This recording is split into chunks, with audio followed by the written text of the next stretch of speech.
ৰঙিয়াৰ taekwondo coaching চেণ্টাৰৰ সাফল্য কলিকতাত অনুষ্ঠিত অপেন ইণ্টাৰনেশ্যনেল টাইকোৱাণ্ডো প্ৰতিযোগিতাত ৩১টাকৈ পদক আজুৰি আনি অসম তথা ৰঙিয়ালৈ গৌৰৱ কঢ়িয়াই আনিলে ৰঙিয়া টাইকোৱাণ্ডো কোচিং চেণ্টাৰৰ এটি দলে যোৱা ২৬, ২৭ আৰু ২৮ ডিচেম্বৰ তাৰিখে পশ্চিম বংগৰ কলিকতাত অপেন ইণ্টাৰনেশ্যনেল টাইকোৱাণ্ডো প্ৰতিযোগিতা অনুষ্ঠিত হৈছিল। উক্ত প্ৰতিযোগিতাত অসমৰ পৰা প্ৰায় ২৮ জন খেলুৱৈয়ে অংশগ্ৰহণ কৰিছিল। তাৰ ভিতৰত ২১ জন সোণ, ১১ জন ৰূপ আৰু ২০ জনে ব্ৰঞ্জৰ পদক লাভ কৰিবলৈ সক্ষম হৈছে।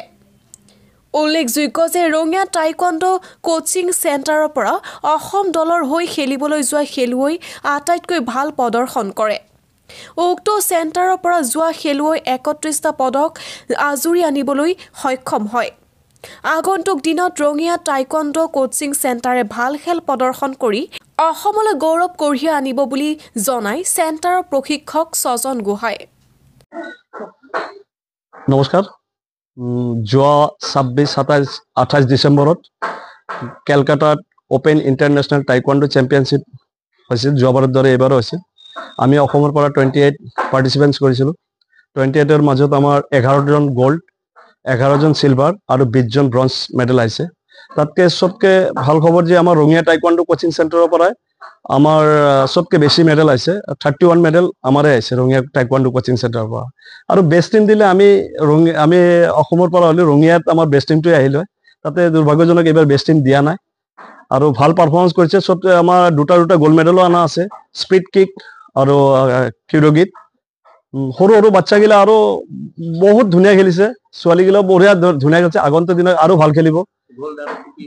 গোল্ড আছে 11টা, চিলভাৰ 11টা, ব্ৰঞ্জ 20টা, 20। কিউৰগী আছে আপোনাৰ ইনফ্ৰেণ্টত আছে, সাব জুনিয়ৰ আছে, জুনিয়ৰ আছে, কেডেট আছে। এইখিনিয়ে হৈছে। আমাৰ চবকে অভিভাৱকগিলাও ভাল, যে আমাৰ অসমৰ চব অভিভাৱক আমাৰ নিজা কোচিং চেণ্টাৰৰ অভিভাৱকগিলাও বহুত ভাল, বহুত আগবাঢ়ি সিহঁতক সহযোগিতা কৰিছে, আমাকো কৰিছে। আৰু বাচ্চাগিলাৰ লগত এনি টাইম সিহঁতে কপাৰেট হৈ তাৰমানে একলগত হৈ আছে, যে ভাল খেলাৰ কাৰণে উৎসাহ দিছে। যিকোনো ক্ষেত্ৰতে সিহঁতে আগবাঢ়ি লৈ গৈছে। যিহেতু কাৰ বাচ্চা কোন কোচিং চেণ্টাৰৰ সেইটো মতলব নাথাকে, কিন্তু চবে আগবাঢ়ি লৈছে। আমাৰ কোচিং চেণ্টাৰত বহুত ধুনীয়াকৈ সিহঁতে পাৰফৰ্মেঞ্চ দিছে। অভিভাৱকলৈ সিহঁতৰ কাৰণে বহুত ধন্যবাদ। News desk report, daily 24।